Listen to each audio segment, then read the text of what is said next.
Seorang dokter disegani, jatuh hati pada gadis sederhana yang tiap hari membersihkan lantai ruang operasi. Tapi cinta mereka bukan sekadar kisah beda kasta. Karena ternyata, masa lalu sang gadis menyimpan sesuatu yang bisa menghancurkan karir sang dokter dalam sekejap. Halo sahabatku semua, kali ini kita akan masuk ke kisah yang bisa mengguncang perasaan kalian, penuh ketegangan, drama, dan makna hidup yang dalam. Pastikan kalian sudah tekan tombol subscribe dan like, supaya nggak ketinggalan kisah-kisah berikutnya. Inilah kisah antara seorang dokter dengan wanita pegawai rumah sakit yang memikat. Beginilah ceritanya. Pagi itu lantai 3 rumah sakit Kartika masih lengang. Lampu-lampu lorong belum semua menyala. Udara masih dingin, dan suara langkah kaki jarang terdengar. Dokter Arga baru saja keluar dari ruang UGD setelah menangani pasien yang kritis semalaman. Matanya sembab karena begadang. Wajahnya lelah. Ia hanya ingin duduk sebentar di ruang istirahat dokter. Tapi langkahnya terhenti di tengah lorong. Di depan ruang 308, ada seorang wanita muda sedang mengepel lantai. Seragamnya sederhana, rambutnya diikat rapi ke belakang, wajahnya tidak dipoles makeup, tapi tampak bersih dan tenang. Ia bekerja pelan-pelan, tanpa sadar kalau sedang diperhatikan.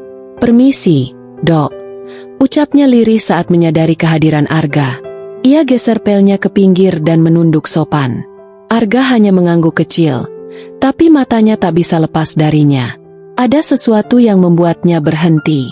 Bukan karena pekerjaan gadis itu, tapi cara dia bergerak, hati-hati, seperti menjaga lantai dan waktu bersamaan. Sejak hari itu, entah kenapa, Arga sering naik ke lantai 3 tanpa alasan medis yang jelas. Kadang hanya duduk sebentar di bangku lorong, pura-pura melihat data pasien. Tapi pandangannya selalu mencari sosok itu. Ia belum tahu siapa namanya, dari bagian mana, tapi rasa penasaran itu semakin kuat. Di balik kesederhanaannya, gadis itu seperti menyimpan banyak hal. Siapa dia? Kenapa sorot matanya seperti menyimpan sesuatu yang belum pernah diceritakan pada siapapun? Arga mulai menyadari, dia bukan hanya penasaran, dia tertarik. Tapi haruskah seorang dokter mulai peduli pada pegawai pembersih yang bahkan tak dikenal banyak orang di rumah sakit ini? Nama gadis itu ternyata Lila. Arga mengetahuinya secara tak sengaja saat melihat daftar petugas kebersihan yang tertempel di papan informasi lantai bawah. Lila Sari Cleaning Service Kontrak Shift Pagi. Arga membaca nama itu berulang-ulang. Aneh, hanya dari sebuah nama, detak jantungnya terasa berubah. Sejak itu, perhatian Arga makin tak bisa dikendalikan.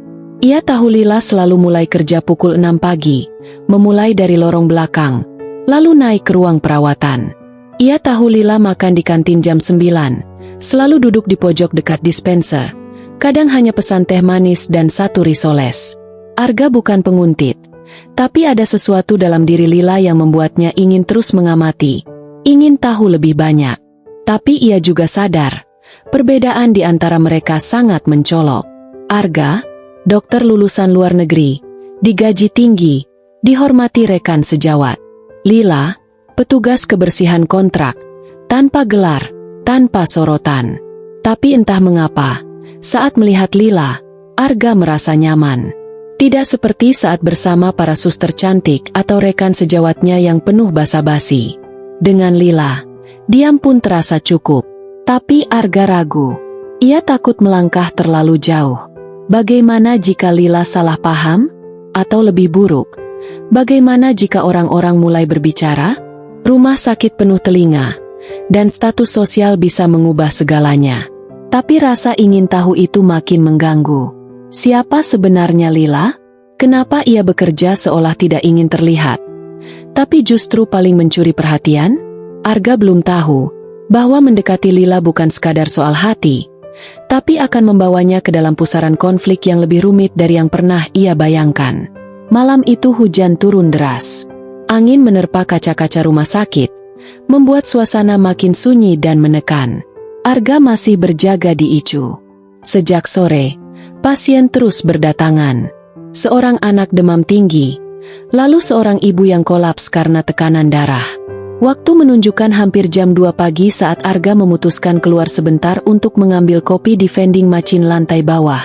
Langkahnya pelan menyusuri lorong gelap. Beberapa lampu sengaja dimatikan untuk penghematan. Saat melewati lorong belakang dekat gudang linen, Arga mendengar suara pelan seperti isakan. Ia berhenti.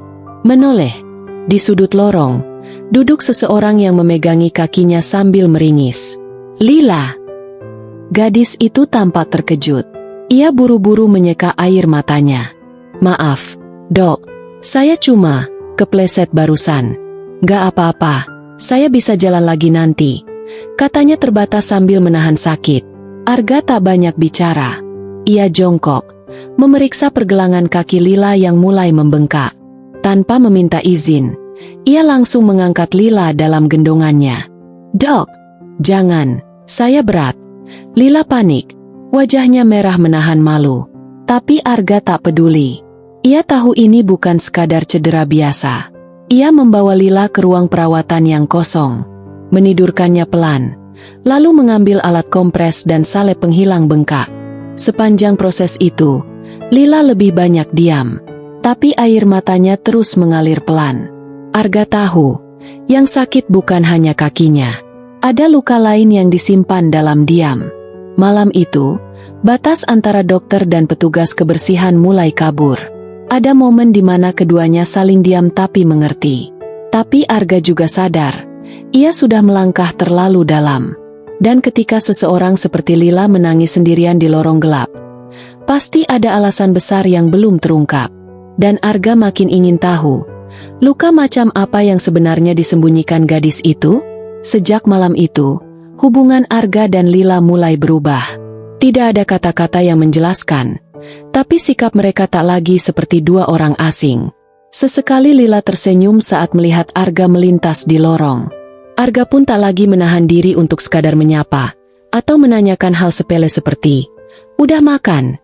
Atau, "Hari ini shift sampai jam berapa?" Tapi di balik kedekatan itu, ada mata-mata yang memperhatikan. Pegawai lain mulai berbisik saat melihat Lila duduk di kantin dan tiba-tiba dokter Arga ikut duduk di meja yang sama.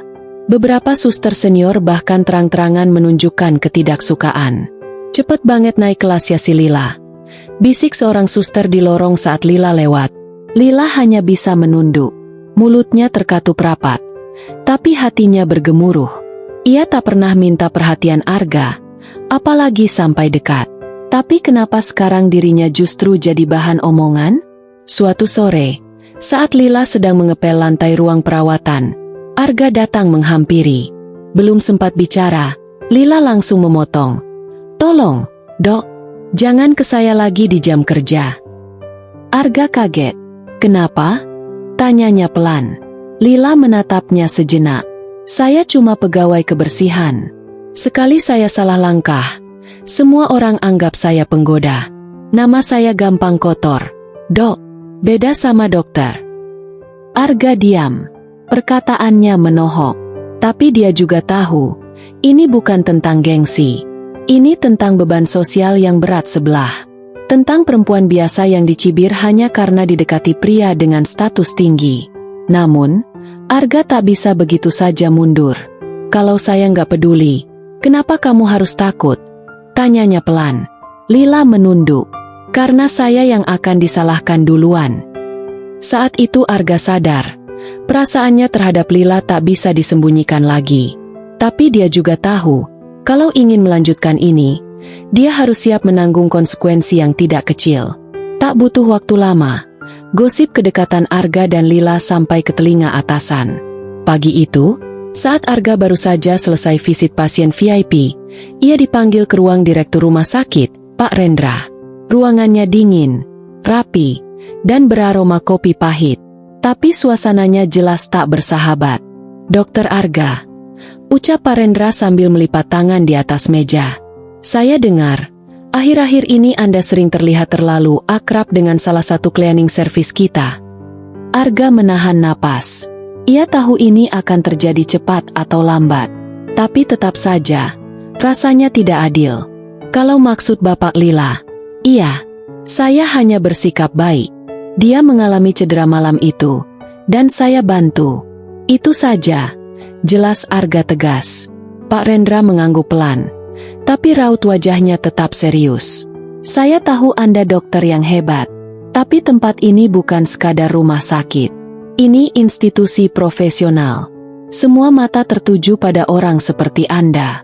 Kami jaga reputasi. Tolong, jangan libatkan emosi dalam hal seperti ini. Arga menatap lurus ke depan. Apa salahnya peduli pada orang yang bahkan tidak pernah dianggap di sini? Pak Rendra mencondongkan tubuhnya ke depan. Kalau Anda benar-benar peduli, jangan membuatnya jadi sasaran empuk gosip. Ucapan itu membuat Arga diam. Bukan karena takut, tapi karena marah. Kenapa urusan hati harus diatur oleh jabatan? Kenapa orang seperti Lila selalu dianggap tak layak hanya karena pekerjaannya? Keluar dari ruangan itu, Arga tidak langsung kembali ke ruangannya. Ia berdiri lama di depan jendela lorong lantai 4, menatap ke arah taman belakang. Jelas, ini bukan lagi sekadar rasa suka biasa. Tapi Arga juga tahu, semakin dia maju, semakin besar badai yang akan datang. Dan yang paling ia takutkan bukan dirinya, tapi kalau Lila harus jadi korban semuanya. Sejak dipanggil ke ruangan direktur, Arga merasa semuanya berubah. Bukan karena dia takut, tapi karena wajah Lila mendadak tak terlihat lagi di rumah sakit. Biasanya, pagi-pagi ia sudah melihat Lila menyapu lorong belakang atau duduk sebentar di kantin bawah. Tapi 2 hari berturut-turut, bayangan itu hilang. Awalnya Arga mengira Lila hanya pindah shift. Tapi setelah 3 hari berlalu dan tak juga melihat sosoknya, ia mulai gelisah. Ia coba tanya ke bagian kebersihan. Tak ada jawaban jelas. Hingga akhirnya ia naik ke lantai 1 dan bertanya langsung ke bagian HRD. Lila Sari? Petugas membuka berkas. Oh, iya, dia ajukan cuti mendadak 3 hari lalu. Tanpa keterangan rinci. Arga terdiam. Dadanya sesak. Cuti? Kenapa tanpa bilang apa-apa? Ia coba hubungi nomor yang terdaftar di data karyawan. Tapi nomor itu sudah tidak aktif. Ia bahkan mencari ke sekitar kontrakan petugas rumah sakit. Tapi tak satu pun mengenal Lila secara pribadi. Hari-hari berikutnya Arga jadi mudah marah. Ia kehilangan fokus saat menangani pasien. Bahkan sempat kena teguran karena terlambat masuk ruang operasi. Yang membuatnya lebih frustrasi bukan sekadar kehilangan Lila, tapi cara gadis itu pergi, diam-diam. Seolah semua kedekatan yang mereka lalui, semua percakapan kecil, semua senyum diam di lorong tak berarti apa-apa. Arga duduk sendiri malam itu di ruang istirahat dokter. Menatap lampu-lampu lorong yang mati satu persatu. Hatinya bertanya-tanya, apa Lila pergi karena dirinya? Apa benar omongan orang sudah begitu menyakitkan? Atau, mungkin, Lila memang tak ingin ada di kehidupannya lagi? Seminggu kemudian, Lila kembali. Tapi bukan Lila yang sama. Wajahnya terlihat lebih pucat, matanya sembab, dan langkahnya lebih pelan dari biasanya. Arga melihatnya dari kejauhan, berdiri di ujung lorong lantai 3, saat Lila sedang menyusun ember dan alat pel ke troli. Rasanya seperti melihat seseorang yang baru saja melewati badai. Arga langsung mendekat. Lila, kemana aja kamu?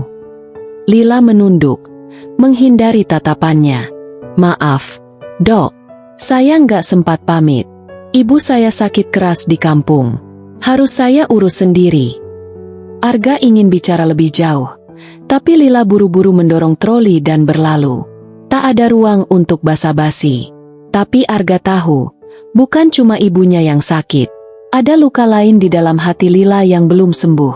Akhirnya, malam itu Arga memutuskan menunggu di tangga darurat lantai 4, tempat Lila sering duduk istirahat. Dan benar, menjelang jam 10, Lila muncul. Pelan, tanpa suara. Lalu duduk menyandarkan kepala ke dinding. Kalau kamu butuh tempat cerita, saya di sini. Ucap Arga pelan. Lila terdiam lama. Lalu, pelan-pelan ia mulai bicara. Tentang ibunya yang divonis gagal ginjal. Tentang adik laki-lakinya yang berhenti sekolah karena tak ada biaya. Tentang hidupnya yang sejak kecil sudah terbiasa disalahkan. Termasuk fitnah di tempat kerja sebelumnya yang membuatnya hampir ditangkap hanya karena uang kasir hilang. Saya nggak pernah punya siapa-siapa, Dok. Jadi saya belajar diam. Arga hanya bisa mendengarkan. Tak tahu harus menjawab apa. Tapi dalam hati, ia makin yakin. Lila bukan perempuan biasa. Di balik sikap tenangnya, ada luka besar yang ia pikul sendiri. Dan malam itu, di lorong sempit rumah sakit, Arga sadar ia tidak sedang jatuh cinta pada sosok yang indah dari luar, tapi pada seseorang yang berani bertahan ketika hidup berkali-kali menjatuhkannya. Setelah malam panjang di tangga darurat itu, segalanya berubah. Lila mulai membuka dirinya perlahan. Ia tak lagi menghindar saat Arga menyapa. Bahkan sesekali tersenyum saat keduanya tak sengaja bertemu di lorong atau kantin rumah sakit.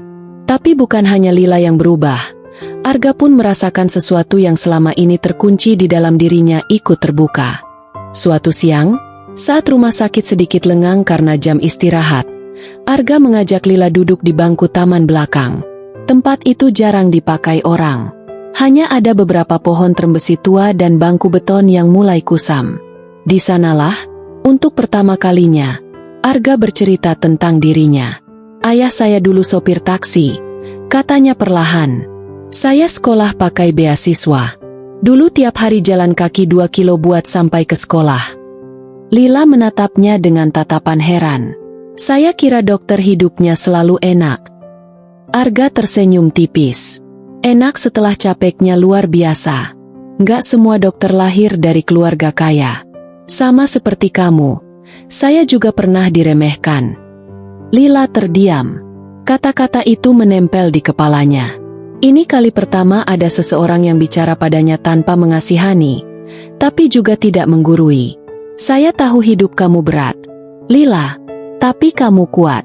Bahkan lebih kuat dari yang kamu sadari," lanjut Arga. Suasana jadi sunyi. Hanya suara daun gugur dan angin kecil yang lewat. Sejak pertemuan itu, jarak antara mereka makin rapat. Tapi bukan karena cinta yang dibangun cepat-cepat, melainkan karena keduanya merasa sama-sama bisa bernapas lega ketika saling dekat. Tapi justru saat kedekatan mereka mulai hangat, sebuah peristiwa tak terduga muncul. Sesuatu yang tak mereka sangka akan mengubah semuanya. Hubungan Arga dan Lila memang belum pernah diumumkan, tapi diam-diam sudah jadi perbincangan panas di balik layar rumah sakit. Beberapa orang mulai risih melihat dokter muda berprestasi seperti Arga begitu akrab dengan seorang pegawai cleaning service. Tapi mereka tak menyangka, seseorang benar-benar tega melakukan hal yang lebih buruk. Suatu pagi, rumah sakit heboh. Grup WhatsApp manajemen dipenuhi kiriman gambar tangkapan layar dari CCTV lorong lantai 4. Gambar itu menunjukkan Arga dan Lila duduk berdua di tangga darurat malam hari. Tidak ada yang salah sebenarnya. Tak ada sentuhan, tak ada pelukan. Tapi cara orang membacanya berbeda. Komentar pedas langsung bermunculan. Tidak etis. Melanggar kode etik. Malu-maluin. Bahkan ada yang menuduh Lila menggunakan cara murah untuk mendekati dokter. Berita itu cepat menyebar ke kalangan perawat, staf, bahkan security. Lila jadi bahan bisik-bisik kemanapun ia melangkah. Lorong yang dulu terasa tenang kini berubah jadi ladang sorotan. Saat dia masuk ruang laundry, semua orang mendadak diam. Saat dia makan di kantin, kursi di sekitarnya kosong. Siang itu, Lila menangis diam-diam di kamar mandi staf. Ia tahan selama mungkin, tapi akhirnya jebol juga. Saat Arga mendatangi dan bertanya, "Kamu kenapa?" Lila hanya menjawab pelan sambil menunduk. "Saya pengen berhenti kerja. Saya capek, Dok. Nama saya udah hancur." Arga marah, tapi bukan pada Lila, pada sistem, pada orang-orang yang terlalu mudah menghakimi. Ia ingin mengangkat Lila keluar dari semua ini, tapi tak tahu harus mulai dari mana. Karena semakin dia melindungi, semakin banyak serangan datang. Dan di saat hati mereka makin yakin satu sama lain, lingkungan justru menjelma jadi musuh paling kejam. 2 hari setelah foto mereka tersebar, Lila benar-benar tidak tahan. Ia mulai menghindari Arga, tidak membalas sapa, tidak muncul di kantin, bahkan memindahkan tugasnya ke area gudang belakang agar tak banyak bertemu orang. Tapi Arga tidak tinggal diam. Malam itu, setelah shift selesai, Arga menunggu Lila di luar pintu belakang rumah sakit. Ia berdiri sambil membawa koper kecil di tangan kanannya dan tas ransel di pundaknya. Begitu Lila muncul, ia langsung menghampirinya. "Apa yang dokter lakuin?" tanya Lila, terkejut. "Saya cuti. Mulai hari ini," jawab Arga tenang. Lila mengerutkan kening. "Kenapa?" "Saya mau tinggal di tempat yang bikin saya tenang." Lila tertawa kecut. "Jangan main-main, Dok. Dunia kita beda." Arga menatap langsung ke matanya. "Saya nggak main-main. Saya serius. Saya udah cukup capek pura-pura jadi dokter yang sempurna di mata orang. Saya cuma pengen jadi orang yang jujur soal perasaan saya. Dan itu termasuk ke kamu." Lila terdiam. Hujan mulai turun gerimis. Tapi mereka tidak bergerak. Wajah Lila menegang, antara marah dan bingung. Ia tahu, keputusan Arga ini bisa bikin masalah makin besar. Tapi di sisi lain, hatinya tak bisa bohong. Ini hal paling gila sekaligus paling tulus yang pernah dilakukan seseorang untuknya. "Saya udah nemuin tempat kos sederhana dekat sini. Kalau kamu nggak keberatan, boleh saya sering main ke sini?"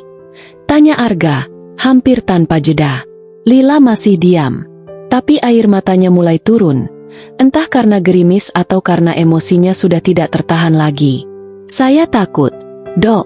Bukan karena cinta ini, tapi karena semua orang akan terus menekan kita." Arga mendekat satu langkah. "Kalau kamu mau bertahan, saya juga nggak akan kemana-mana." Dan malam itu, tanpa kata, "Aku cinta kamu," tanpa pelukan, tanpa janji manis, mereka sepakat untuk tetap tinggal di sisi satu sama lain. Meski dunia di sekeliling mereka sedang sibuk melempar batu. Sejak Arga pindah dari rumah dinas dokter ke kos kecil dekat rumah sakit, kabar itu langsung menyebar. Banyak yang bilang dia nekat. Ada yang bilang dia sudah stres. Bahkan rekan sejawatnya mulai menjaga jarak, seolah Arga penyakit yang harus dihindari. Tapi Arga tak peduli. Baginya, lebih baik dijauhi karena jujur, daripada dihormati tapi penuh kepalsuan. Lila sendiri semakin tertekan. Beberapa suster senior mulai bersikap sinis. Ada yang dengan sengaja menaruh alat pembersih kotor di depan ruang istirahat Lila. Ada juga yang membicarakannya keras-keras di lorong. "Cewek kayak dia memang gak tahu malu," ucap salah satu petugas lab saat tahu Lila lewat. Tapi yang paling menyakitkan datang dari keluarganya sendiri. Malam itu, di kamar kosnya yang sempit, Lila menerima telepon dari ibunya di kampung. Tangannya gemetar saat mendengar suara sang ibu yang dingin. Ibu malu. "Lah, kamu kerja di rumah sakit, bukan buat nyari laki-laki. Apalagi dokter. Kamu pikir mereka serius sama kamu?" Lila hanya terdiam. Tangisnya pecah begitu telepon ditutup. Besok paginya, Lila tidak masuk kerja. Arga pun langsung mencari tahu. Ia datangi kosan Lila, ketuk pintu berkali-kali, tapi tak ada jawaban. Perasaannya mulai tak tenang. Pikirannya berputar-putar. Apakah Lila pulang kampung? Atau justru memilih menyerah? Beberapa jam kemudian, satpam rumah sakit datang tergesa-gesa ke ruang dokter. Wajahnya panik. "Dok Arga, maaf. Barusan ada warga temukan seseorang pingsan di taman belakang rumah sakit. Cewek, mirip Mbak Lila." Arga langsung berdiri. Jantungnya berdegup kencang. Tanpa pikir panjang, ia berlari keluar, berharap semua ini bukan pertanda buruk. Langkah Arga terasa berat saat ia berlari menyusuri lorong belakang rumah sakit. Napasnya memburu, keringat dingin membasahi pelipis. Ia bahkan lupa memakai jas dokternya. Begitu tiba di taman belakang, suasananya sudah ramai. Beberapa petugas keamanan dan perawat mengelilingi seorang perempuan yang tergeletak di bangku taman. Tubuhnya lemas, wajahnya pucat. Dan benar, itu Lila. Arga langsung berlutut, memeriksa denyut nadinya, lalu memeluk tubuh Lila yang dingin. "Lila, Lila, buka matamu. Ini aku, Arga," ucapnya gemetar. Perawat datang membawa tandu. Lila segera dibawa ke ruang IGD. Arga tetap di sampingnya. Semua orang yang menyaksikan kejadian itu mulai terdiam, seolah mulai mengerti betapa seriusnya perasaan Arga terhadap Lila. Setelah disuntik cairan penenang dan diberi infus, Lila mulai siuman. Matanya terbuka pelan. Yang pertama kali dilihatnya adalah wajah Arga, duduk di samping ranjang sambil menggenggam tangannya erat. "Aku nggak kuat lagi, Mas. Semua orang ngerendahin aku. Bahkan ibu di rumah udah anggap aku aib." Lirih Lila. Air matanya mengalir tanpa bisa ditahan.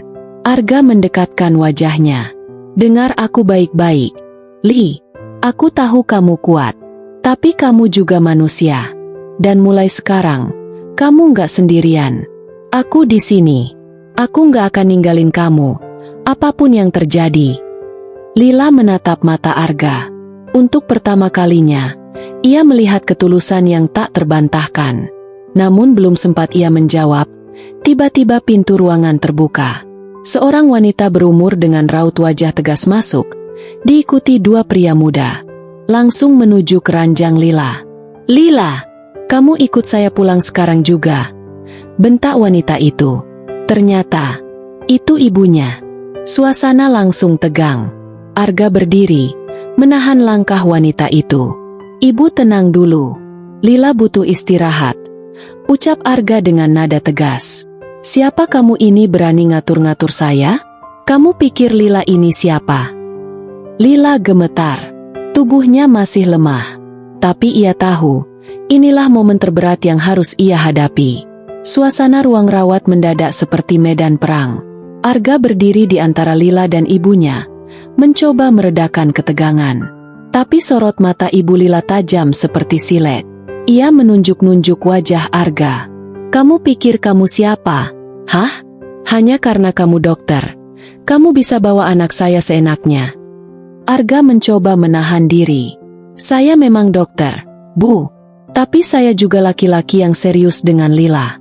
Saya nggak main-main." "Main-main?" Ibu Lila tertawa sinis.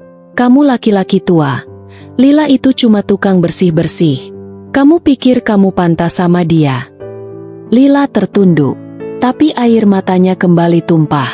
Bukan karena sakit fisik, tapi karena hatinya diremukan tepat di depan orang yang ia cintai. Namun kali ini, Arga tidak tinggal diam.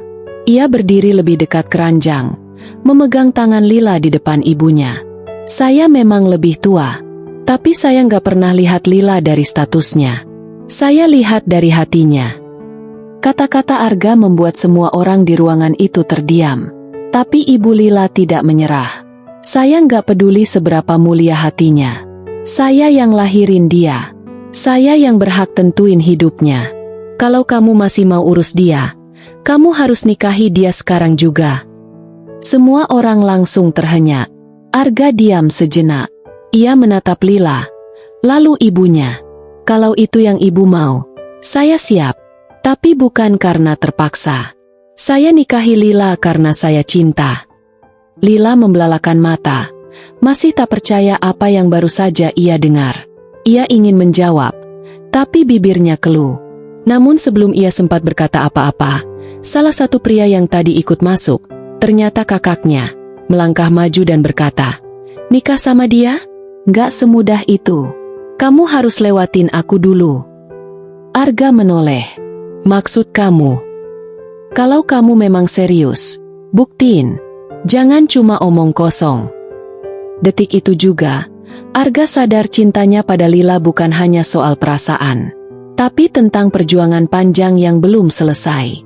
Ruang rawat yang tadinya hanya tegang, kini berubah jadi ajang pembuktian. Kakak Lila, yang bernama Reza, berdiri di depan Arga dengan wajah penuh curiga. "Banyak laki-laki pintar ngomong, tapi kabur pas tanggung jawab," katanya sinis. Arga tak bergeming. "Saya bukan tipe yang lari. Saya sudah bilang, saya serius." Reza mendekat, matanya tajam menantang. "Kalau kamu memang serius, nikahi Lila minggu ini. Nggak ada alasan nunda. Nggak usah tunggu bulan depan atau tahun depan." Lila panik. "Kak, kamu ngomong apa sih? Aku baru pulih dari kecelakaan. Belum tentu aku siap." Tapi Arga menjawab tanpa ragu. Kalau Lila siap, saya juga siap. Saya akan temui orang tua saya malam ini juga. Suasana mendadak hening. Semua terdiam. Bahkan Ibu Lila yang tadi keras, kini hanya menatap kosong. Namun saat Arga hendak keluar dari ruangan untuk menelepon keluarganya, tiba-tiba seorang perawat masuk dengan wajah cemas. "Dokter Arga, ada keadaan darurat di IGD. Seorang pasien laki-laki, luka parah akibat ditabrak." Arga langsung berlari. Tapi belum sampai pintu, perawat menahan lengannya, menatapnya lekat-lekat. Pasiennya kayaknya keluarga Lila. Arga menoleh cepat. "Siapa namanya?" "Pak Firman. Katanya ayah Lila." Darah Arga seperti berhenti mengalir. Ia langsung balik arah, menatap Lila yang kini sudah pucat pasi. "Ayahmu?" Lila gemetar. "Tapi, ayahku sudah lama nggak pulang." Reza langsung menyambar jaket. "Itu pasti ayah. Ayo ke bawah sekarang." Ketegangan berubah jadi kekacauan. Di tengah rencana pernikahan mendadak, kini Lila harus berhadapan dengan masa lalu yang selama ini ia kubur. Ayah yang dulu pergi tanpa kabar, tiba-tiba datang dalam kondisi kritis. Arga mengepal tangan. Ia tahu, ujian cintanya belum selesai. Tapi apa yang terjadi setelah ini, bisa saja mengubah semuanya. Suasana IGD malam itu lebih tegang dari biasanya. Bau alkohol medis bercampur darah menyengat di udara. Arga mengenakan sarung tangan, menatap pasien yang baru saja dibawa masuk. Tubuhnya penuh luka, kepala bocor, dan denyut nadi nyaris tak terasa. Tapi bukan luka fisik yang membuat Arga tercekat, melainkan wajah itu. Wajah lelaki yang selama ini hanya jadi cerita di masa lalu Lila. "Pak Firman." Arga tak banyak bicara. Ia langsung turun tangan. Saat jarum infus ditusuk, saat tabung oksigen disiapkan, detak jantung pasien makin melemah. Sementara di balik pintu, Lila menangis di peluk ibunya. Reza mondar-mandir, wajahnya penuh kecemasan. Setelah 1 jam bertarung di ruang gawat darurat, Arga keluar dengan wajah lelah. "Kami berhasil stabilkan, tapi kondisinya kritis. Sekarang semuanya tergantung dia." Lila langsung masuk. Ia duduk di sisi ranjang ayahnya yang terbaring lemah. Matanya sembab, suaranya bergetar. "Kenapa sekarang, ya? Setelah semuanya, kenapa baru muncul lagi?" Pak Firman membuka matanya perlahan. "Maaf, Nak, ayah salah." Air mata Lila jatuh, bukan karena benci, tapi karena luka yang selama ini ia tahan, akhirnya pecah juga. Beberapa hari kemudian, suasana rumah sakit berubah. Kali ini bukan karena kecelakaan, tapi karena undangan. Arga dan Lila akhirnya menikah di aula kecil rumah sakit. Disaksikan rekan-rekan medis dan keluarga yang akhirnya luluh melihat ketulusan cinta mereka. Tak ada pesta mewah, hanya tawa dan air mata bahagia. Setelah semua luka, semua keraguan, dan semua ujian, cinta mereka tetap bertahan. Bukan karena sempurna, tapi karena keduanya memilih untuk saling bertahan, meski keadaan sempat tak memihak. Dari kisah Arga dan Lila, kita belajar bahwa cinta sejati bukan soal status, latar belakang, atau penilaian orang lain, melainkan soal keberanian untuk memperjuangkan yang tulus, meski harus menghadapi luka, penolakan, dan rintangan yang tak mudah. Karena yang paling kuat bukan cinta yang sempurna, tapi cinta yang tetap bertahan meski keadaan terus menguji. Terima kasih sahabat setiaku yang sudah menonton. Jangan lupa subscribe dan like-nya ya. Wassalamualaikum warahmatullahi wabarakatuh.